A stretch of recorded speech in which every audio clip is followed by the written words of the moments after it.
The side of personal growth, the healing journey, personal development that I feel like no one talks about is how messy it can get and how difficult and how destructive. It literally needs to be destructive because when you are looking to change and heal and truly manifest the life that you deserve, there needs to be some dismantling sometimes. Today on the episode, I'm going to peel back the curtains for you and show you what it looks like for me to be in a phase of my healing journey and my personal development where it is really messy.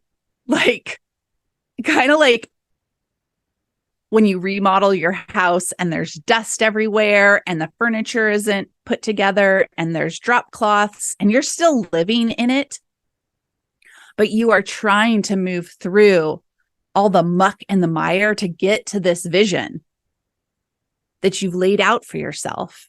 And you know it's possible, but you're going to have to be a little uncomfortable and things are going to get a little messy for a short period of time. And I'm going to share with you what that looks like and how I'm making it through. So let's go back to pre-2020. I had just gotten booked to speak on the biggest stage I've ever been on. There were over 40,000 people live in person, and there were probably another 30,000 live streaming all over the world.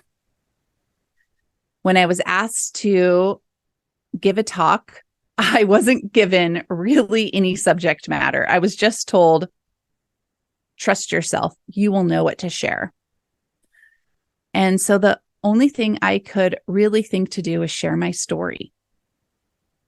I got up on that stage. I had rehearsed what I was going to say. I had picked out the perfect outfit.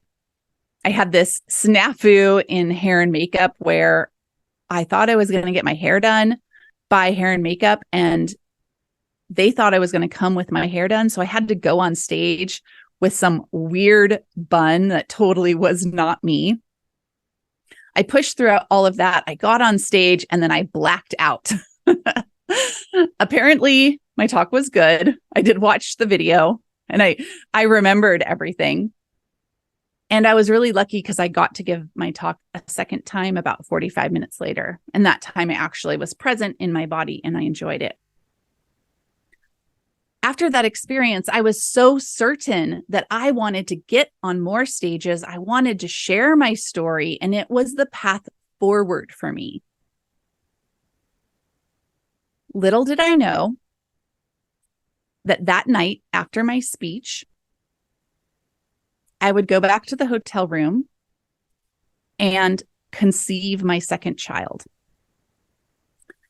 And even less on my radar did I know a few months later, we would not only have a horrific fire in our town that destroyed hundreds of homes and left us traumatized, but we would also be hit with a worldwide pandemic.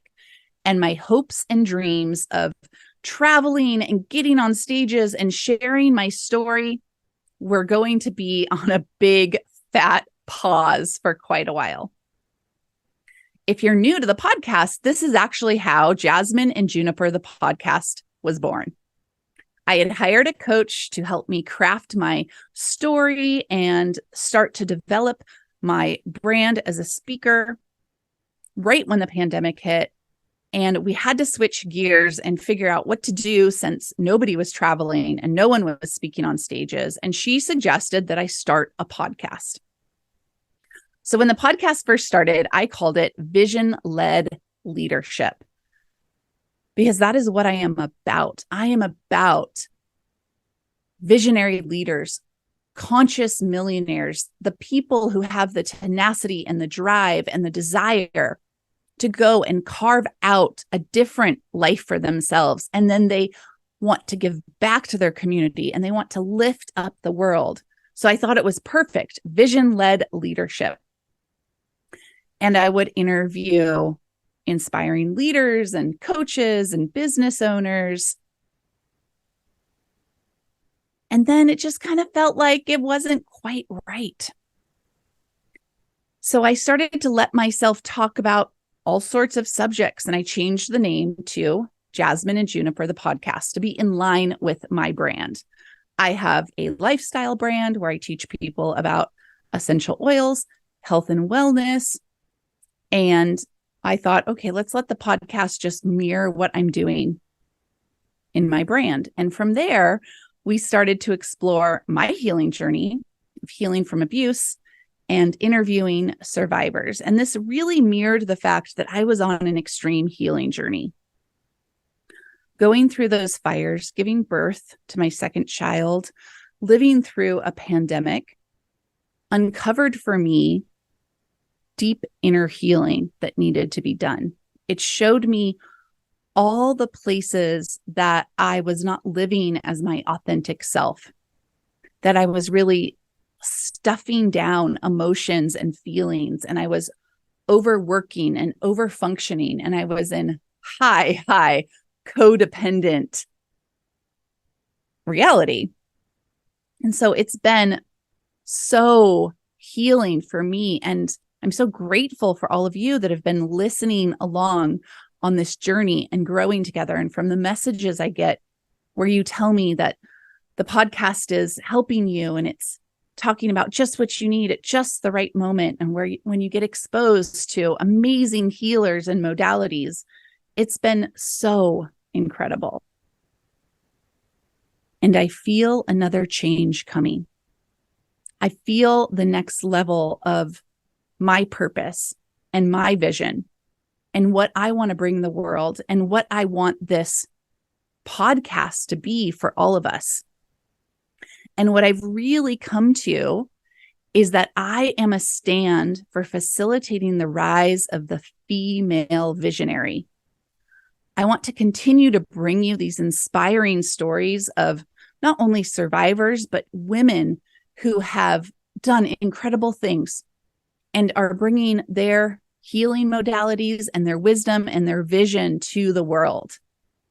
And so you might see things change here a little bit, because I am willing to go in and gut my metaphorical house, pull out all the furniture, take down all the plaster, live within the dirt and the dust, if it means that I can reach my vision, if I can get to that other side, if I don't settle for status quo or box myself into a particular niche, or if we're sticking with the metaphor, that gross shag carpet that might be in your dream house that you know you have to rip out so you can put in beautiful wood floors.